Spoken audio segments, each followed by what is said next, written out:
Ce tableau, il est sensuel, techniquement parfait et de par son histoire, un peu chahuté.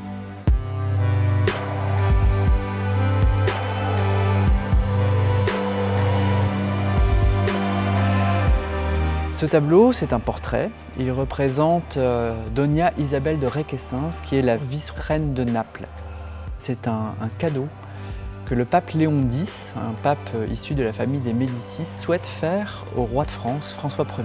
Et le pape Léon X va confier la mission de ce portrait à Raphaël. Ce portrait va arriver en France où il aura une influence considérable sur le développement du genre du portrait d'apparat. Alors ce portrait, qui a été copié de nombreuses fois, peut être présenté dans d'autres versions sous le nom de portrait de Jeanne d'Aragon. Et pendant très longtemps, on a cru effectivement qu'il s'agissait du portrait de cette princesse Jeanne d'Aragon. Pour l'anecdote, aujourd'hui, ce tableau qui a été peint sur bois ne se trouve plus sur du bois, mais sur une toile. Au début du XIXe siècle, le bois sur lequel la couche picturale était posée avait trop joué et menacé la couche picturale en elle-même. Il a donc fallu faire ce qu'on appelle une transposition.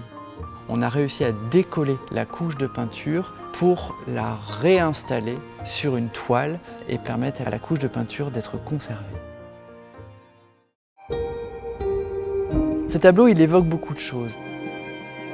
Il représente les liens entre la France et l'Italie, entre la Flandre et l'Italie également. Il montre un peu cette espèce d'universalisme de la Renaissance.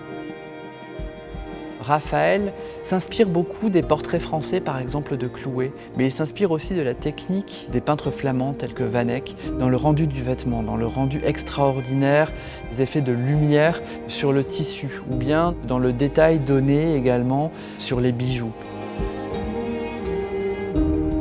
On a le sentiment d'être face à une jeune femme d'une grande sérénité, dont cette espèce de beauté intemporelle du visage transmet aussi quelque chose qui est de l'ordre de cet idéalisme, de cette esthétique idéale.